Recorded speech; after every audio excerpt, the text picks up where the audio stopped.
Pour notre première table ronde de la journée sur la représentativité, je vais inviter à me rejoindre sur scène Jean-François Roubaud, Michel Offerlé et Maître Paul-Henri Anton Mattei.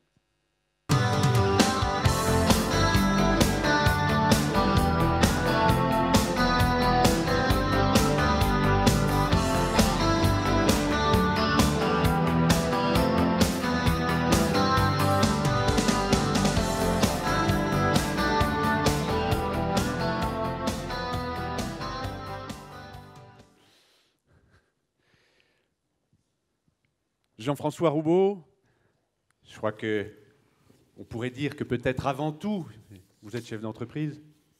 Oui, tout à fait. Même si effectivement on vous connaît bien comme président de la Confédération générale des petites et moyennes entreprises, dont vous êtes le président depuis 2002. C'est une jeune confédération, vous n'avez que 70 ans. Et puis j'ai remarqué en préparant cette table ronde que, et ça c'est assez étonnant, vous n'êtes que le 5e président depuis 1944. Vous êtes également membre du Conseil économique et social. Michel Offerlé, vous êtes professeur à l'École normale supérieure, où vous enseignez la sociologie et la socio-histoire du politique. Je crois qu'il est intéressant de signaler que parmi les nombreux ouvrages que vous avez créés, la sociologie des organisations patronales aux éditions de la Découverte et la politique sans en avoir l'air, ça mériterait commentaire, aux presses universitaires de Rennes, et je crois que vous avez un ouvrage à venir sur l'histoire du MEDEF. Qui paraîtra en 2013, oui. Qui n'est pas encore paru. Non.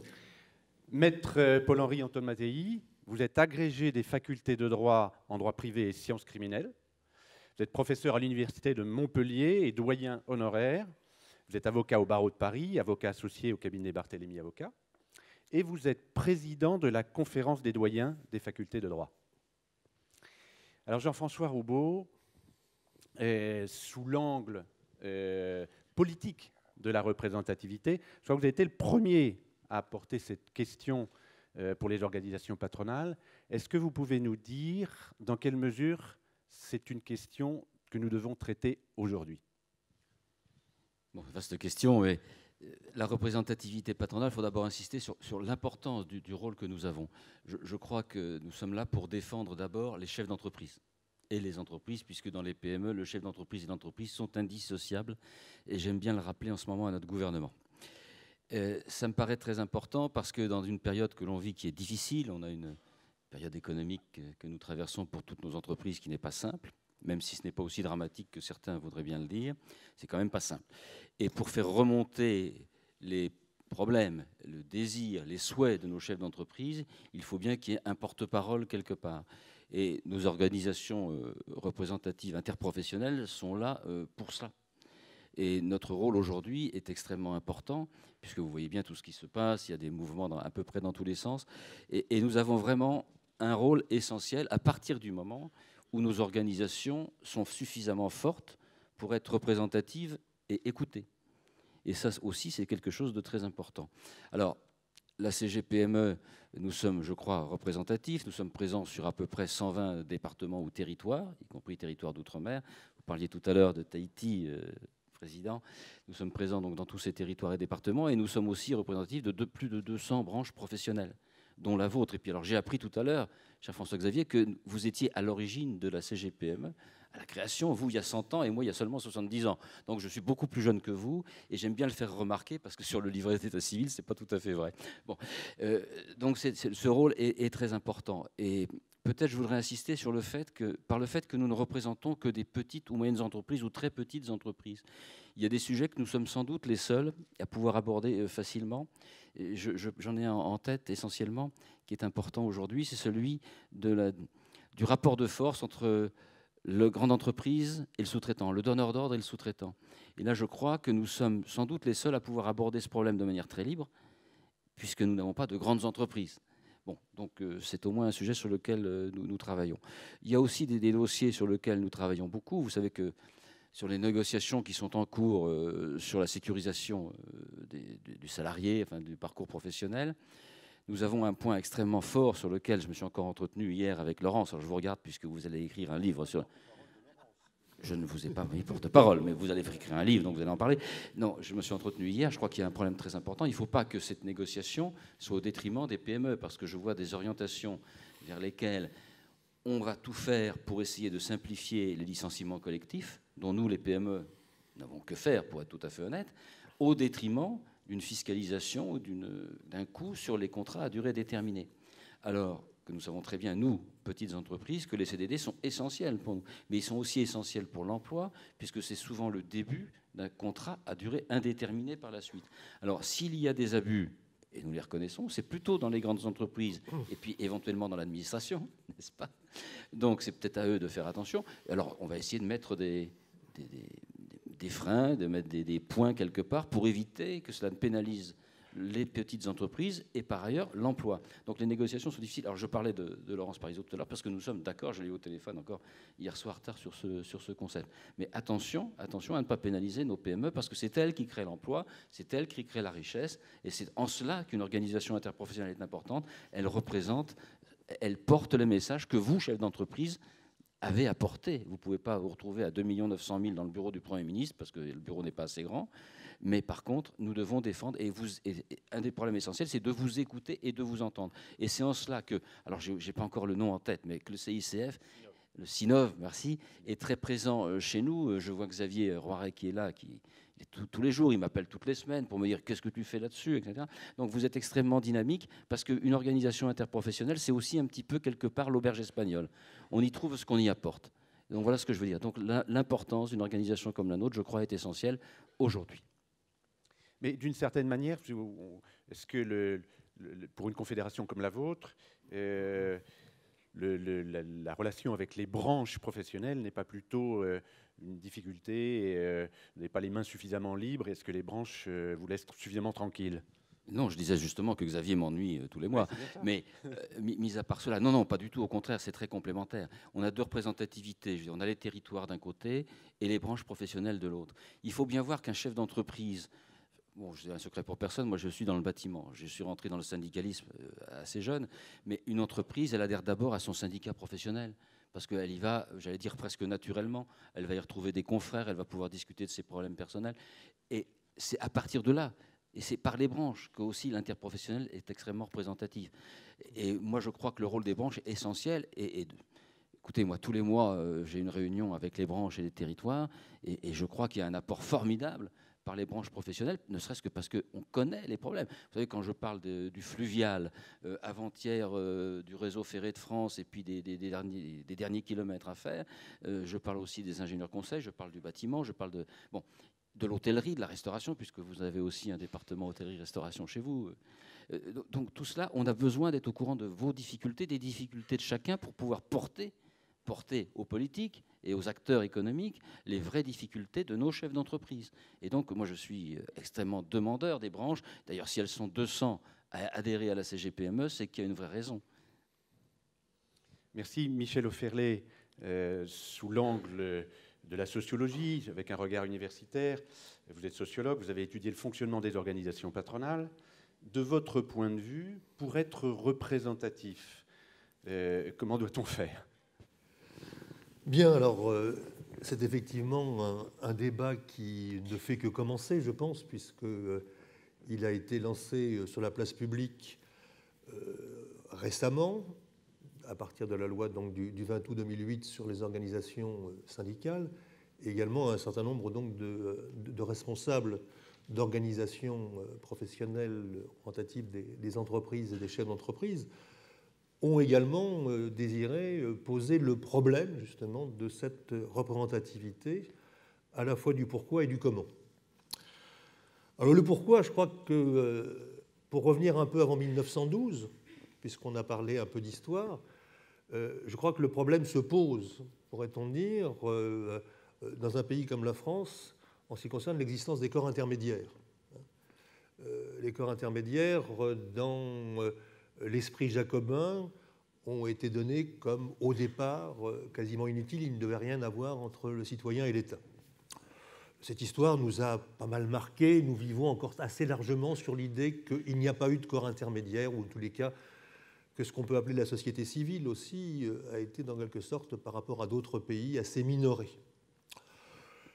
Lorsque l'on regarde les derniers travaux historiens, justement, on s'aperçoit que la France n'a pas été aussi jacobine qu'on a bien voulu le dire, et que de toutes parts se sont constitués donc, des associations, des syndicats, toute une série de groupes qui ont eu toute une série de noms, justement, et qui ont véritablement formé le tissu d'une société active. Bon.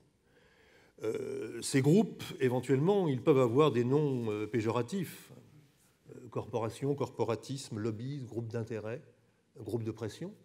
Ils peuvent avoir aussi, pourrait-on dire, des qualificatifs plus mélioratifs.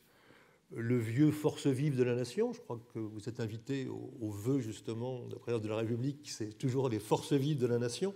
Hein, ça peut être contre-pouvoir, ça peut être corps intermédiaire, ça peut être aussi société civile. Bien. Et donc ces groupes, eh bien, d'une certaine manière, pour être légitimes, ils doivent être représentatifs. Alors, je ne vais pas m'engager, si vous voulez, sur un test de représentativité sur les uns et les autres. C'est quelque chose qui est à l'ordre du jour, qui est à l'ordre du jour à la fois pour les syndicats, qui est à l'ordre du jour aussi pour les partis politiques, qui est à l'ordre du jour un petit peu dans la crise de la démocratie que nous traversons et qui fait que les représentants sont en quelque sorte donc interrogés quant à leur représentativité.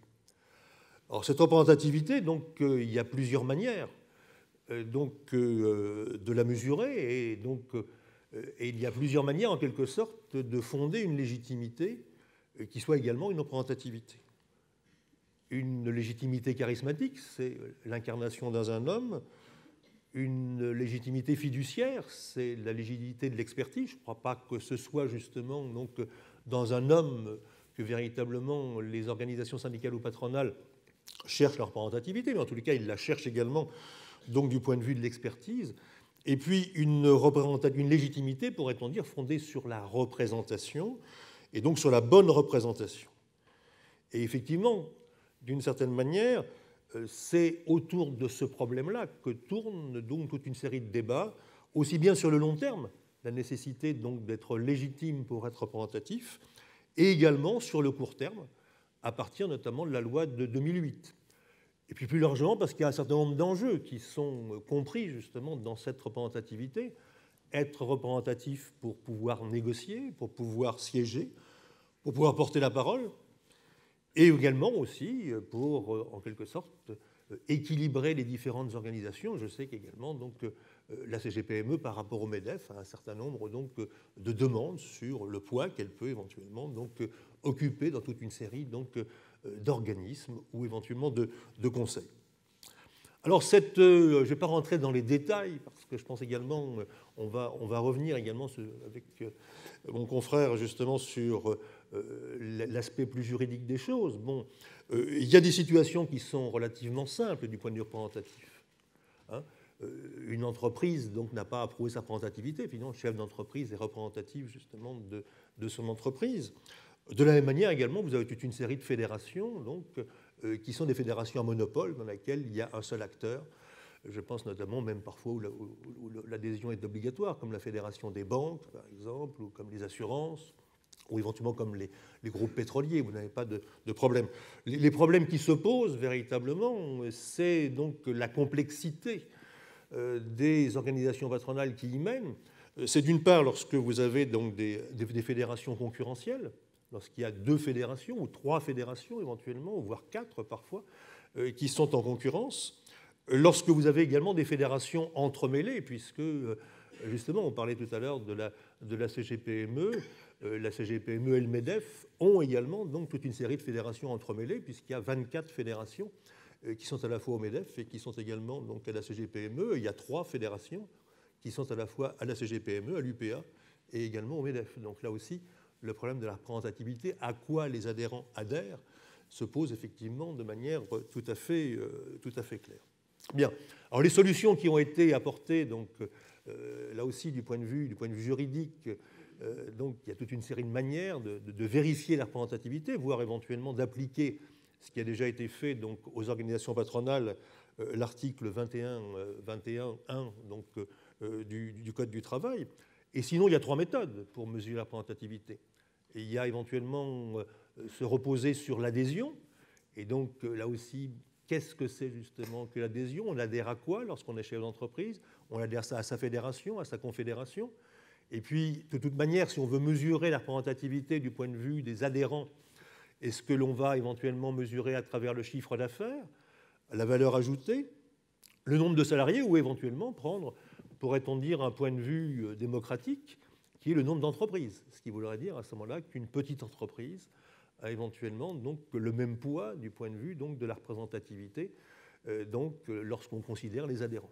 Bon, la deuxième solution, qui est également celle que vous proposez, je pense, et qui est l'objet de débat, sur lequel on peut éventuellement revenir, c'est une représentativité qui serait mesurée donc, par l'élection, comme c'est le cas à l'heure actuelle pour les syndicats de salariés, puisqu'on va avoir notamment donc, un cycle électoral dans les TPE, avec ce problème donc, de savoir comment, en quelque sorte, faire élire, donc mesurer la représentativité patronale par l'élection. Est-ce qu'il faut des collèges? Et avec ce danger également, que viennent de montrer aussi les dernières élections donc, professionnelles patronales au RSI, puisque au RSI, donc, il y a eu 17% donc, de participation. Et en gros, c'est à peu près, aussi bien au prud'homal, si on compte sur les inscrits, également donc, aux différentes autres élections, on est aux chambres de commerce ou chambres de métiers, entre 17 et 20% donc, de participation électorale. Alors, est-ce qu'il faut soulever cette boîte de Pandore ou est-ce qu'il faut, d'une certaine manière, donc, en rester où nous en sommes, à savoir donc, une représentativité qui est reconnue mutuellement, les partenaires sociaux se reconnaissent mutuellement, ou bien éventuellement le gouvernement également coopte un certain nombre donc, de partenaires sociaux, donc la CGPME comme représentative donc, des petites et moyennes entreprises. Là, c'est peut-être effectivement l'objet d'un débat. Mais avec votre regard, j'allais dire extérieur, mais plutôt de chercheur, puisque vous êtes quand même très impliqué à l'intérieur de ces organisations professionnelles, comment idéalement est-ce que vous voyez l'issue de ce chantier? Est-ce que vous avez une idée de délai et d'échéance? L'idée d'échéance, je pense qu'effectivement, ça va dépendre d'une certaine manière donc, de la manière dont les uns et les autres vont vouloir mettre cela sur la place publique. Alors, je ne sais pas ce que la CGPME qui a été active donc, l'année dernière, donc, notamment avec son rapprochement avec l'économie sociale, est-ce que la CGPME, qui est un peu le porte-parole potentiel ou réel, je ne sais pas, là aussi ça sera mesuré, donc, de la grande majorité des entreprises françaises, puisque la plupart des entreprises françaises sont des petites ou toutes petites entreprises ou des moyennes entreprises, et donc c'est de quelle manière éventuellement la CGPME entend remettre cela dans son agenda et dans ses priorités d'agenda. Là, c'est une décision politique qui vous incombe. Jean-François Roubaud, puisque vous interpellez la CGPME, vous voulez... Non, je crois qu'il y a deux choses qui sont importantes. D'abord, la représentativité sur le principe. On a accepté que la représentativité des organisations salariales soit remise en cause. Il n'y a pas de raison que la représentativité patronale ne le soit pas non plus, parce que ça date quand même depuis la guerre, il faut quand même le savoir. Ensuite, la méthode, moi je crois qu'il ne faut pas trop changer les méthodes. Il y a une méthode qui a été prise pour les organisations salariales, il n'y a pas de raison qu'il y ait de grands changements, mais le problème est un peu compliqué, si vous voulez, parce qu'il faut quand même voir quel est le poids, vous le disiez, c'est pas quel est le poids de chacun, une entreprise comme Total, est-ce qu'elle a le même poids qu'un artisan, etc. Évidemment non, donc je crois qu'il faut quand même être un peu réaliste, mais d'un autre côté, il faut le mesurer. Donc ça, la question de comment on va le mesurer est importante. Maintenant, la deuxième question, c'est quand va-t-on le mesurer? Et là, je crois qu'il est clair que dès qu'on a fini sur la sécurisation du contrat de travail, donc à la fin de l'année ou début de l'année prochaine, je pense qu'au printemps, le chantier sera remis en place. Et j'en ai parlé avec Michel Sapin il y a encore quelques semaines. Je crois qu'en 2013, ça sera quelque chose qui sera mis en place. Tout du moins, le chantier sera ouvert. Très bien. Alors, Maître Paul-Henri Antomattei, il faut agir. Nous devons, organisation patronale, nous agir. On vient d'en parler. Face à un public qui est majoritairement constitué de membres d'organisations patronales, est-ce qu'on peut dire que là, maintenant, ça y est, on est à l'heure des comptes? On est à l'heure des comptes, mais pas pour régler ses comptes. Ça va de soi. Et il va falloir éviter le psychodrame de la représentativité patronale. C'est sûr, ce n'est pas le moment. En termes économiques, en termes sociaux, il faut arriver à trouver une solution, et je crois que les cartes ont été bien posées sur la table, et le faire dans un consensus acceptable par tous. Je crois qu'il faut rappeler les exigences de la représentativité, aussi en termes juridiques, singulièrement après la décennie extraordinaire que nous avons vécue pour la démocratie sociale. extraordinaire. Dommage qu'on ne l'ait pas suffisamment expliqué à nos concitoyens, qui ne comprennent pas toujours le film qui est en train de s'écrire tous les soirs à BFM TV ou ailleurs dans la rubrique Écho. Un gouvernement qui souhaite réformer le droit du travail ne peut plus le faire seul. Il est tenu par l'article 1 du Code du travail, depuis la loi Larcher du 31 janvier 2007, d'engager une procédure de concertation avec les organisations patronales représentatives, avec les organisations syndicales représentatives de salariés. C'est une véritable coproduction législative dont on connaît le résultat.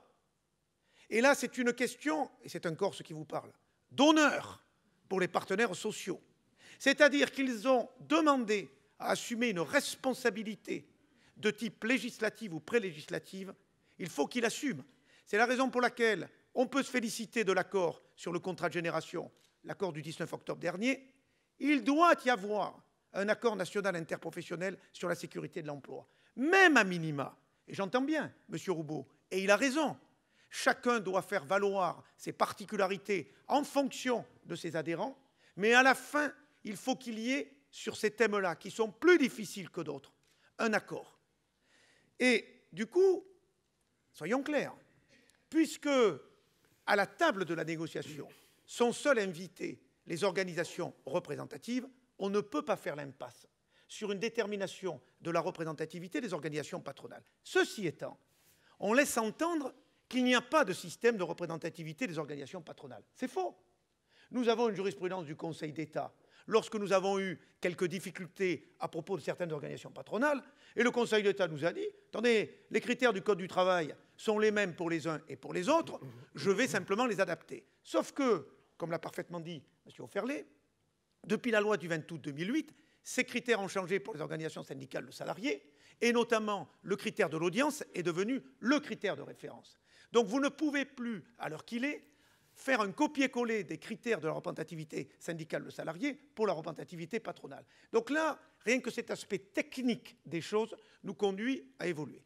Mais attention, et les représentants des branches qui sont là le savent bien, et nous avons mené avec le CEDAP depuis déjà plus de 14 mois une vraie réflexion sur la représentativité patronale, et j'ai bien entendu les représentants des branches.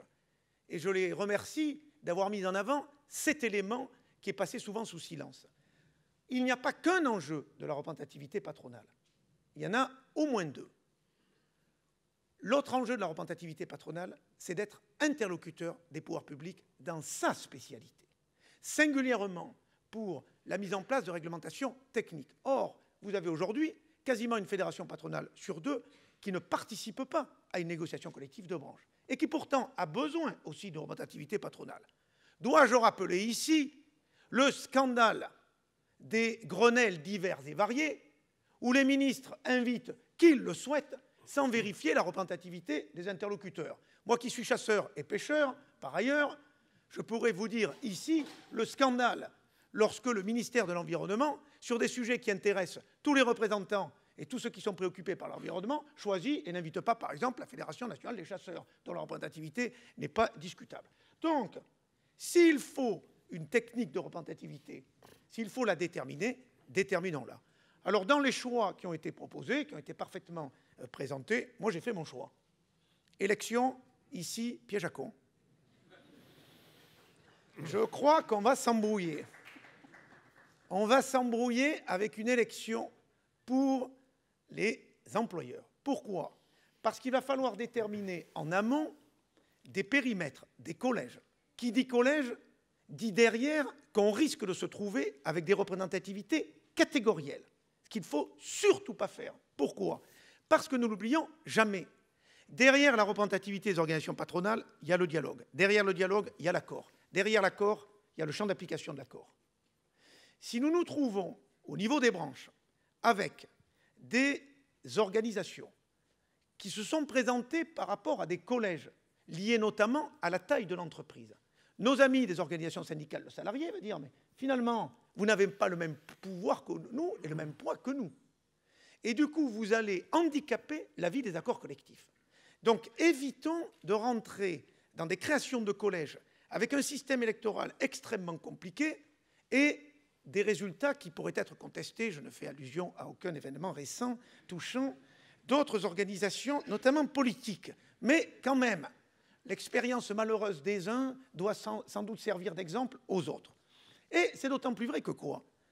Que la situation de la représentativité patronale et des forces patronales n'est pas la même que celle que nous avons rencontrée avant la loi historique du 20 août 2008. Pourquoi? Parce que le taux d'adhésion n'est pas le même. Et nous avons un taux d'adhésion patronal plus important que le taux d'adhésion des salariés aux syndicats de salariés. Or, pourquoi nous avons notamment choisi, pour les organisations syndicales de salariés, le critère de l'audience avec les élections professionnelles, dont on pourrait du reste largement discuter de l'opportunité, mais ce n'est pas le lieu et ce n'est pas le moment. Bon. Parce que justement, nous avions cette faiblesse historique. Donc, pour remonter la pente de cette faiblesse historique, on confère une légitimité par un scrutin électoral. Alors que pour les organisations patronales, commençons déjà à aligner le nombre d'adhérents, commençons à aligner ce que représentent les adhérents, vous l'avez parfaitement dit, par rapport aux salariés, par rapport au chiffre d'affaires. Et vous allez voir à ce moment-là qu'on peut, avec ce critère de l'adhésion, en fixant bien sûr des seuils, arriver au même résultat sans l'élection. Du reste, et je reviens, parce que je les ai un peu accompagnés, sur les syndicats de salariés représentatifs. Prenez les syndicats de joueurs professionnels, foot et rugby, qui ont été totalement oubliés dans la réforme. Et on n'aura pas donné le caractère de syndicat catégoriel, qui fait que dans les clubs en question, n'ayant pas le statut de syndicat catégoriel, s'ils veulent représenter les joueurs, ils se font laminer lors des élections. Et qu'est-ce qu'ils disent au ministère du Travail et au ministère des Sports aussi? Ils disent, mais attendez, c'est un peu bizarre votre système. Vous dites qu'un syndicat qui passe la barre des 10 dans une élection CE, il a franchi un critère, il est représentatif. Vous savez combien on pèse, nous? 90% des joueurs professionnels sont adhérents à notre syndicat. Et vous osez nous dire qu'on n'est pas représentatif, nous? C'est-à-dire vous mettez en balance un critère où vous ne vérifiez même pas le taux de participation, il suffit que les mecs aient passé la barre des 10, alors que nous, on fait 80%. Ils ont 100 fois raison. Et si vous vous référez à la convention de l'OIT sur le syndicat et sur la légitimité des syndicats, vous avez un critère d'effectif qui est visé, alors que le critère de l'audience ne l'est pas. Donc, n'allons pas faire du copier-coller en laissant à penser que le critère de l'audience laissait désormais l'alpha et l'oméga de la représentativité. Non, je pense que pour les organisations patronales, nous avons une méthode plus simple. Alors après, c'est à vous de savoir quel est le seuil que vous entendez fixer. C'est à vous de savoir si cette négo est vraiment une négo. Je m'explique. Est-ce que, oui ou non, déterminer le critère de représentativité patronale demain relève d'une négo interpro? C'est-à-dire, est-ce que vos interlocuteurs, organisations syndicales représentatives salariés, ont au fond à se mêler de cette question-là? Je m'interroge. Vous allez me dire, à juste titre, oui, mais on l'a fait pour la représentativité en 2008, puisque nous avons négocié. Moi, j'ai toujours été réservé sur cette technique consistant à s'entendre sur la façon dont ensuite on va se déterminer représentatif. D'un point de vue de la légitimité démocratique, point d'interrogation. Je me demande tout simplement si le gouvernement n'a pas à prendre ses responsabilités après audition des uns et des autres, sauf évidemment s'il y a un relevé de conclusions communes de la part des organisations patronales, disant écoutez, nous, voilà, on vous propose ce système, bien sûr qu'il faut passer par une réforme de type législatif, si vous souhaitez qu'on négocie, on peut négocier, mais je pense que c'est une méthode qui me paraît plus adaptée à ces enjeux. Jean-François Roubaud, votre position sur les indicateurs, les critères, les seuils? Non, je ne voudrais pas m'engager aujourd'hui parce que la négociation ne sera pas simple, mais je retiens les arguments qui viennent d'être donnés et ceux qui ont été donnés. Je crois qu'il faut rester simple, je crois qu'il faut que l'on règle le problème entre nous. D'ailleurs, la négociation commencera d'ailleurs entre nous uniquement, et peut-être que c'est simplement entre nous qu'on doit trouver une méthode qui permette au gouvernement de légiférer là-dessus. Bon, enfin, il est clair que moi, de toutes les façons, je me sens un petit peu sous-évalué. Donc j'ai quand même envie de reprendre une part de marché. Excusez-moi, maître. Vous avez évoqué tout à l'heure votre contribution, je crois que vous êtes expert auprès du CEDAP, le Centre d'études des directeurs d'associations professionnelles. Est-ce que de ce point de vue-là, on peut dire qu'il y a un écart de perception entre les élus et nos délégués généraux sur la notion de seuil? Non, mais sur la question de seuil, franchement, Après, c'est un débat, parce qu'il ne faut pas se centrer aujourd'hui là-dessus. La priorité, dans la hiérarchie des priorités, c'est d'abord de s'entendre sur le critère de référence. Élection, comme vous l'avez parfaitement dit, est-ce qu'on est dans la méthode 1, l'élection, ou est-ce qu'on est dans la méthode 2, le critère de l'audience? Bon, déjà, c'est un choix important, puisque tout le monde n'a pas fait ce choix. Et dans la communauté universitaire, notamment celle des spécialistes du droit du travail, nous avons eu déjà des publications d'un certain nombre de mes confrères, et là, c'est l'embrouille. C'est-à-dire que les uns vous disent qu'il faut faire un copier-coller avec un système d'élection, avec des seuils, d'autres vous disent non, il ne faut pas faire ça. Donc, déjà, commençons par ce choix-là. Moi, j'ai senti, et à juste titre, qu'il y avait aussi un autre débat, parce que nous avons 2 niveaux de représentativité patronale. À la différence des organisations syndicales de salariés, où là, il y a 3 niveaux. Et vous l'avez parfaitement dit, le niveau entreprise ne se pose pas pour l'organisation patronale, puisque la négociation collective d'entreprise, la partie patronale, c'est le chef d'entreprise. Donc là, au moins, c'est simple. Donc on a 2 niveaux. On part d'où? D'en bas pour monter ou d'en haut pour descendre? C'est un vrai débat, ça aussi. Et j'ai noté de la part des branches le souci légitime, passez-moi l'expression, de ne pas se voir imposer une représentativité patronale par l'interpro. Et peut-être de démarrer d'abord par la branche, quitte ensuite à additionner des résultats pour conférer à la Confédé une représentativité. D'autant que, et là je vais ouvrir un débat qui fâche, mais j'étais un peu aussi l'objet de ma présence, excité, provoqué, c'est qu'au niveau interpro, nous avons un autre élément du débat, le côté obscur. C'est quoi l'interpro? C'est quoi la négociation interpro? Et qui est représentatif à l'interpro? Soyons plus précis. Qu'est-ce qu'on fait de l'UNAPL? Qu'est-ce qu'on fait de la FNSEA? Et qu'est-ce qu'on fait de votre nouveau partenaire, j'allais dire idéologique dans ce débat, si vous le permettez, l'économie sociale et solidaire? Car, jusqu'à présent, dans les procédures de concertation engagées par le gouvernement, confèrent la négociation en cours sur la sécurité de l'emploi, sauf si j'ai mal vu, mais je ne suis pas au 55 avenue Bosquet lorsque vous y êtes, je n'ai pas vu l'UNAPL, je n'ai pas vu la FNSEA, et je n'ai pas vu l'économie sociale et solidaire. Bon, je vais m'en tenir à la FNSEA et à l'UNAPL. Je vais le dire d'autant plus que, ayant à l'époque réalisé un rapport pour le compte de Xavier Bertrand, ministre du Travail, le ministre m'avait dit, professeur, vous auditionnez toutes les organisations syndicales, patronales, salariés, je vous mets une salle à disposition au ministère, allez-y. C'est ce que je fais. Et je vois arriver l'UNAPL avec un beau dossier me disant, professeur, nous sommes représentatifs. Ah, je n'en doute pas un seul instant. Sauf que je leur dis, moi je ne vous ai pas vu dans les négos nationales interprofessionnelles en application de l'article LE1. Et quand on est représentatif, on y va. Sinon, ça n'a pas d'intérêt. Donc, cette question-là, on ne peut pas l'éluder dans le cadre de la détermination de la représentativité. Il faut les lier, c'est-à-dire représentativité patronale, pouvoir de négocier au niveau de cette négociation fondamentale pour notre pays, c'est-à-dire le partage entre le législateur et les partenaires sociaux dans la fabrication de la règle sociale dans une démocratie moderne.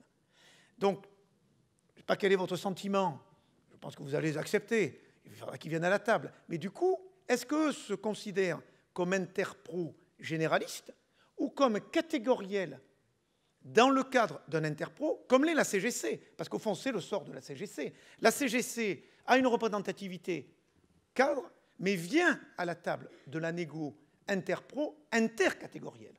Au fond, pour moi, l'UNAPL et la FNSEA, sauf à dire, il déchire à mon ami Jacques Barthélemy, que vous connaissez bien, sauf à dire qu'il y a plusieurs interpros dans ce pays, que le secteur agricole constituerait en tant que tel une interpro, que le monde libéral constituerait en tant que tel une interpro, mais alors à ce moment-là, ça voudrait dire qu'il y a un interpro, véritable interpro, et des interpros calés entre l'interpro, si vous me suivez bien, ça va finir en Raymond DeVos, entre l'interpro d'en haut et la branche, donc on calerait au fond de l'interpro territorial un peu plus important que la branche, qui sera en réalité de l'interbranche. Bon, mais ne compliquons pas. Parce qu'alors là, si on commence à mettre... Oui, non, mais attendez, c'est le mal français. Faut-il que je rappelle ici les niveaux de responsabilité administrative et politique dans ce pays? Alors que la démarche, normalement, c'est d'en supprimer un. Qui va sortir? Le maillon faible. Bon, c'est-à-dire les départements. Donc nous n'allons pas quand même, dans la négociation collective, rajouter un élément en question. Donc moi, je préférerais qu'on dise très simplement, comme on le dit aux organisations syndicales de salariés, écoutez, une APL FNSEA, vous êtes représentatif dans des secteurs d'activité, l'Interpro concerne ce secteur d'activité, vous venez. Pourquoi? Je termine là-dessus, j'ai été trop bavard. Pourquoi? Même si ma voix est en train de partir. Pourquoi? Parce que nous avons après un problème de champ d'application et d'application des accords interpro. Quand ces accords interpro sont étendus, et quand ces accords interpro créent de l'innovation, or vous avez créé, et là, je défends la créativité des partenaires sociaux, quand on dit qu'ils ne créent pas. C'est faux! Ce thème essentiel de la flexi-sécurité à la française, que vous avez commencé à bâtir en 2008, avec ce formidable accord de janvier, relayé ensuite par la loi du 25 juin 2008, vous continuez à le faire. Sauf que l'article 14 de cet accord, qui crée ce concept de portabilité, qui a un avenir formidable, singulièrement dans la construction de la sécurisation des parcours professionnels. Eh bien, comme la FNSEA et l'UNAPL ne sont pas signataires du texte, même étendu, l'article 14 ne s'applique pas dans ces champs d'activité. Ce qui fait que pour les millions de salariés des professions libérales, 10% des salariés français, cette innovation de la portabilité ne s'applique pas. Ce n'est pas possible. Ça veut dire que l'Interpro a un effet limité. Donc c'est un débat qu'il ne faut pas occulter et qu'il faut relier à celui de la représentativité d'organisations patronales au niveau Interpro. Mais je pense que vous nous avez aidé à ne pas l'occulter. Je crois. Je crois. Je ne sais pas si vous avez excité ou provoqué Jean-François Roubaud, Michel Offerlé. J'ai vu que Michel Offerlé avait pris des notes, j'ai vu que Jean-François Roubaud avait opiné de la tête. Peut-être avant de vous entendre, Jean-François Roubaud, réagir à ce que vient de dire Maître Antomattei, demander c'est quand c'est obscur qu'on a besoin des chercheurs, pour aller chercher un petit peu loin. J'ai vu que vous aviez pris des notes par rapport aux propos de Maître Antomattei. Est-ce que vous voulez nous faire part de vos réflexions? Oui, donc, Interpro, branche. oui, je crois qu'effectivement, vous avez eu raison donc, de poser le problème et d'élargir le problème, puisque pour le moment, il y a 3 organisations donc, généralistes patronales, et puis il y en a 3 autres qui sont sur le côté, bon, et donc, qui ont malgré tout des demi-droits, puisqu'effectivement, notamment pour le Conseil de la prud'homie ou des choses comme ça, bon, et donc c'est aussi ce que demande à l'heure actuelle justement l'économie sociale, justement, à rentrer en quelque sorte dans un certain nombre de conseils. Donc, ce sur quoi je voudrais revenir, c'est effectivement sur les...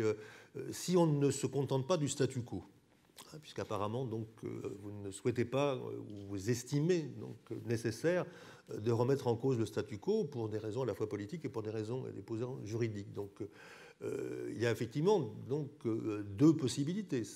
On revient à l'audience mesurée donc, par les adhésions et l'audience mesurée par les élections. Bon.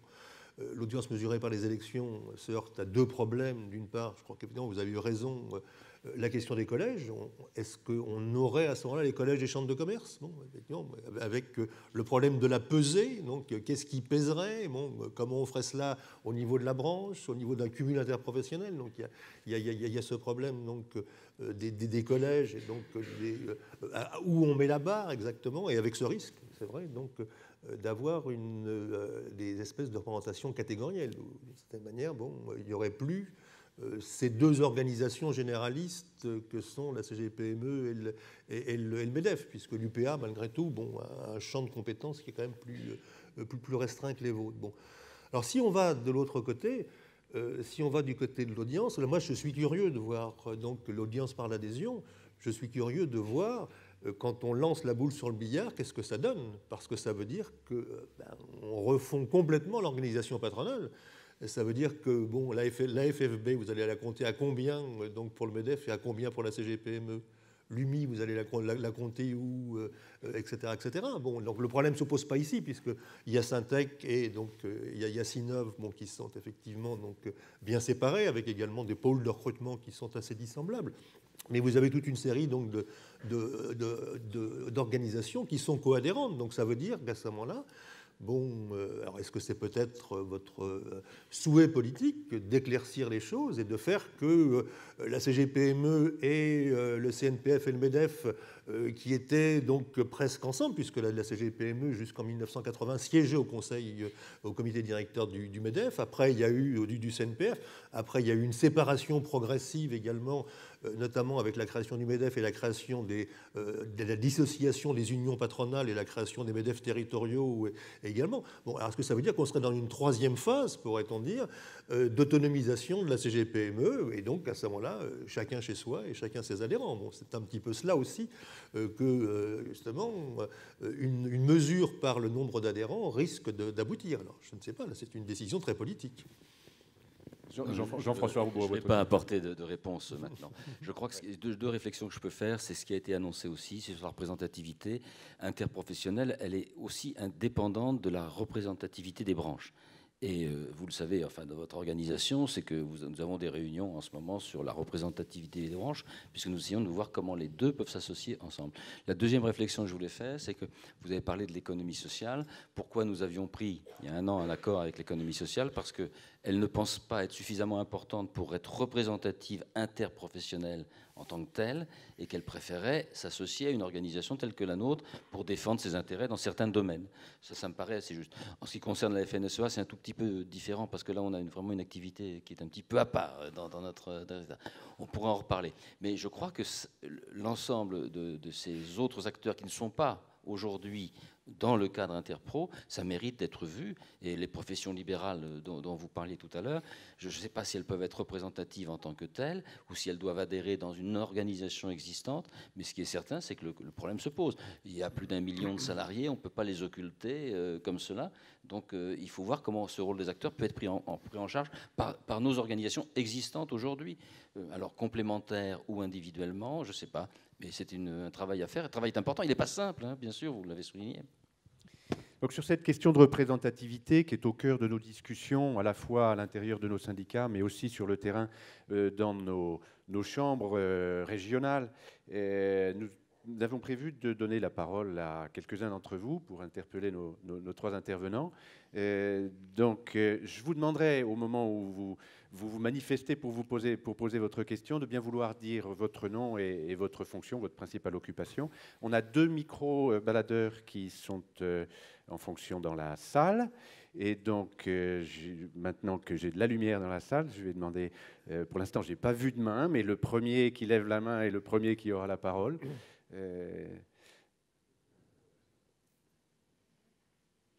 Bon, je viens de dire que la représentativité, c'était au cœur de notre discussion dans les syndicats et dans les chambres régionales. Alors, ah, ça y est, j'ai une main là-bas. Donc, au 14e rang bis, juste à côté de l'allée, voilà, merci.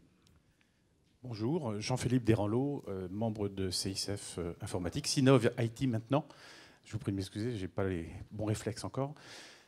Certains chefs d'entreprise, et je citerai Henri Lachmann, patron d'une grande entreprise française, très développée à l'international, Schneider Electric, suggèrent que le syndicalisme en France, qui est mal représenté, que l'on conduise les salariés et éventuellement les chefs d'entreprise à être obligatoirement syndiqués, voire pour les salariés, à ce que les entreprises payent leurs cotisations syndicales. Qu'en pensez-vous ? La question s'adresse à quelqu'un en particulier, aux 3 intervenants. Quelqu'un veut répondre ? Aux 3 personnes, le but étant d'avoir une représentativité qui soit une vraie représentativité. Je crois que le chiffre il est autour de 10% aujourd'hui. Du côté des salariés, il doit être à peu près le même du côté des chefs d'entreprise. Maître Antoine Mattei a pris le micro. Je suis très réservé sur les obligations d'adhésion, au nom de la liberté syndicale qui est positive et qui est négative. La liberté d'adhérer, la liberté de ne pas adhérer. Dans une démocratie moderne, on n'impose pas aux gens d'adhérer. Ensuite, j'en ai marre d'entendre ce chiffre donné systématiquement et jeté en pâture à nos concitoyens sur le taux d'adhésion pour les syndicats de salariés en disant que le syndicalisme français est faible. Le syndicalisme ne se mesure pas simplement à un taux d'adhésion et surtout la comparaison avec les syndicats des pays du Nord n'a pas de raison, pour une raison fort simple que tout le monde connaît, c'est que le syndicalisme, dans certains pays d'Europe du Nord, est un syndicalisme de prestations qui fait que si vous n'êtes pas adhérent, vous n'avez pas un certain nombre de prestations, et pire, on ne vous applique pas l'accord collectif, qui fait que je ne comprends du reste pas pourquoi dans ces pays, il n'y a pas un taux à 100%, parce qu'il y en a 20%, ils n'ont pas dû comprendre le film. Bon. Donc, franchement, cet argument n'en est pas un. Moi, je milite, comme d'autres, pour un taux d'adhésion beaucoup plus important, fondé sur une démarche volontaire. Et la question du financement est un paravent. Ce n'est pas la question du financement qui va, je crois, permettre de... Le problème est plus important, il est de nature sociétale, et je parle sous le contrôle d'un éminent philosophe français. Pourquoi les travailleurs n'adhèrent pas, ou adhèrent très peu? Est-ce qu'on peut faire un lien avec la montée de l'individualisme que les universitaires peuvent constater déjà dans le syndicalisme étudiant, qui a changé depuis plusieurs années? Je le pense, en partie. Donc au lieu de contraindre, incitons, expliquons, réexpliquons l'intérêt de la démarche collective, réexpliquons l'intérêt de la collectivité de travail, réexpliquons la force, la beauté de l'engagement collectif dans des mandats. Et ça commence dès l'école primaire. Si nous avions le courage d'expliquer les fondamentaux de notre démocratie, les fondamentaux des institutions qui font vivre notre démocratie, et notre démocratie, elle est politique, économique et sociale, si nous expliquions les uns et les autres au quotidien la beauté d'un engagement collectif, je pense que nous n'aurions pas ces résultats-là. Donc je préfère encore croire dans les vertus de la pédagogie des uns et des autres pour inciter à cette adhésion, aussi bien des salariés que des employeurs. Et puis, et puisque nous avons des représentants d'organisations syndicales de salariés, et c'est ce que je leur dis lorsque je les rencontre aussi, c'est à vous de faire la preuve de votre utilité et de votre force. Or, là, pour le coup, ce n'est pas l'heure des comptes, c'est la croisée des chemins. La loi du 20 août 2008, et je remercie encore François Fillon et ceux qui ont accompagné ce texte, de l'avoir fait, parce que c'est un formidable pari qu'ils ont fait. Pour une fois, la loi a précédé le changement de comportement. La loi du 20 août 2008, c'est un formidable pari, le pari de la démocratie sociale. Mais ce pari ne marchera que si les acteurs de la démocratie sociale modifient leur comportement. Et il faut passer véritablement dans notre pays d'une pratique de l'affrontement qui précède la négociation à une véritable culture de la négociation et qui impose des changements de nature comportementale et des changements de discours. Et je suis convaincu que si, rapidement, mais le temps du social n'est pas le temps de l'économique et du financier, le temps du social est plus long, mais je suis convaincu que si dans les 3, 4 ou 5 ans, à l'heure du bilan de la loi du 20 août 2008, même si nous pouvons d'ores et déjà tirer quelques enseignements de la loi du 20 août, si nous constatons les uns et les autres ces changements de comportement, il y aura, je crois, un mouvement plus fort vers l'adhésion. Michel Offerlé voulait ajouter quelque chose, et puis nous avons pour nos hôtesses une deuxième question ici, au 4e rang de l'allée, qui se trouve côté jardin pour les professionnels. Michel Offerlé. Oui, en ce qui concerne donc les syndicats de salariés, bon, c'est une constatation historique longue. Les syndicats de salariés ont toujours été des syndicats très minoritaires. Il n'y a que 2 moments dans l'histoire du mouvement syndical français où le taux de syndicalisation a dépassé 50%, c'est 1936-37 et 1945-47. Bon, disons que pendant une vingtaine d'années, disons entre la fin des années 50 jusqu'au milieu des années 70, il y a eu un taux de syndicalisation qui était considéré comme, du point de vue français, donc eu égard au fait que le syndicalisme français n'est pas un syndicalisme de service, était considéré comme correct, c'est-à-dire entre 20 et 25% de salariés. Donc, Stéphane, cette période-là, c'est un peu l'âge d'or syndical. Bon, en tout état de cause, l'idée de rendre obligatoire le syndicalisme en France, ça fait penser à une chose, ça fait penser éventuellement à la Charte du travail et à Pétain. Donc c'est quelque chose qui est du côté patronal, donc et du côté salarial, quelque chose d'inenvisageable. Bon, et donc là aussi, vraisemblablement, les chefs d'entreprise considéraient ça comme une intrusion, donc également dans leur liberté d'adhérer ou de ne pas adhérer, et également comme une taxe supplémentaire. Ça serait considéré comme un impôt, véritablement. Bon, et je sais que les chefs d'entreprise n'aiment pas tellement les taxes. Bon.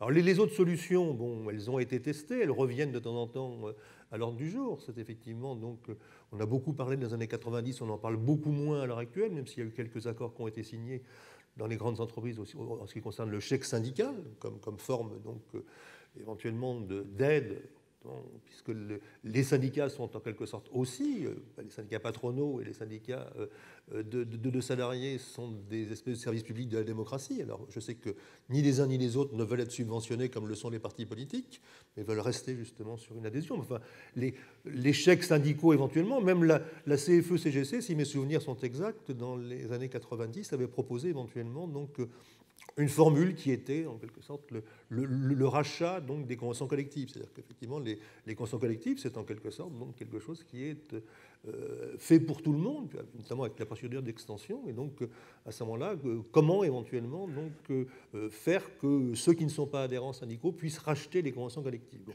on n'en est pas là. Bon, du côté patronal, donc là, je pense qu'effectivement, personne n'aurait l'idée de rendre le syndicalisme obligatoire. Bon, étant entendu que le syndicalisme patronal est différent du syndicalisme de salariés parce qu'il est beaucoup plus un syndicalisme de service. Hein. Bon, même en étant un syndicalisme de service, c'est un syndicalisme minoritaire, si vous voulez. Bon, il est très difficile de donner un chiffre de syndicalisation. Je m'y suis éventuellement, donc j'ai osé le faire. Disons qu'on est plutôt aux alentours, en ce qui concerne les confédérations, entre 20 et 30% donc, de syndiqués. Bon, étant entendu, là aussi, parce qu'on n'en a pas parlé, qu'il y a un ensemble de professions entières, qui ne sont dans aucune confédération, hein, qui sont effectivement hors confédération. Vous avez toute une variété d'activités qui ne sont ni à la CGPME, ni au MEDEF. Bon, je pense notamment à toute une série de métiers dans le tourisme, dans la culture, etc., qui ne sont confédérés effectivement nulle part. La question était bonne, Philippe, parce qu'une question, 3 réponses. Jean-François Roubaud va aussi apporter un commentaire. Non, je dois simplement confirmer qu'on est bien entendu pour une liberté d'adhésion. Il est hors de question de l'obligation, vous l'avez cité dans les pays nordiques, c'est d'autres raisons tout à fait différentes. Mais je voudrais dire une chose, c'est simplement que vous l'avez dit aussi à l'instant, on doit apporter un service à nos chefs d'entreprise. Et si nous faisons voir aux chefs d'entreprise que nous apportons un réel service, ils vont adhérer. Et si la CGPME a des adhésions qui sont en positive en ce moment depuis quelques années, c'est bien parce qu'on apporte un service supplémentaire et ce n'est que comme cela que ça peut marcher. Donc Jean-Claude, deuxième question. Oui, Jean-Claude Trémentin, président de Sinov Conseil en Management. Vous l'avez juste un peu évoqué, mais je voudrais peut-être revenir sur le périmètre de la représentativité. Chaque fois qu'on parle représentativité, on n'a qu'un domaine dans lequel il s'applique, c'est le domaine social et de la négociation des accords.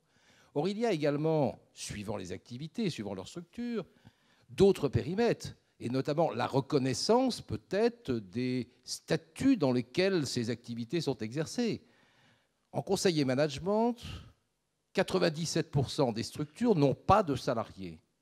Si effectivement un des critères importants de représentativité, c'est l'effectif, ça veut donc dire que ce métier sera représenté par des organisations qui sont elles-mêmes représentatives d'entreprises avec salariés. Or, on sait très bien que dans la représentativité de cette activité, on n'a pas les mêmes attentes sur des structures importantes ou par rapport à l'existence, soit d'indépendants. Alors, on a bien sûr la notion de profession libérale, mais on a aussi maintenant toutes les autres notions, que ce soit les notions d'auto-entrepreneurs, que ce soit également, et nous le représentons, c'est vrai, d'autres formes comme le portage salarial.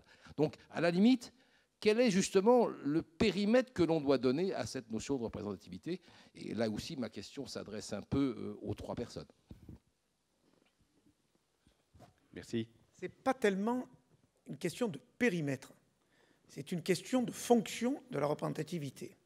Et vous avez raison, je l'ai indiqué tout à l'heure, certes de manière rapide, il y a une représentativité acteur de la négociation collective, de branche et interpro, que l'on pourrait appeler la représentativité sociale des organisations patronales. Et puis, il y a cet élément qui vous est cher, et vous en avez fait parfaitement la démonstration, d'une représentativité qui est plus une représentativité de type professionnel, au sens large de professionnel. Je deviens un interlocuteur de toutes les parties prenantes liées à mon activité professionnelle, à commencer par les pouvoirs publics. Et là, évidemment, la façon d'appréhender la représentativité professionnelle n'est plus tout à fait la même. Et si je me trouve dans une configuration où ce n'est pas tellement le nombre de salariés de mes adhérents qui compte, mais le nombre d'adhérents pour savoir si ma parole engage ou est susceptible d'engager une série de métiers, on adaptera les critères. Donc, nous avons la représentativité sociale qui est en première ligne, nous avons la représentativité professionnelle qui est juste derrière.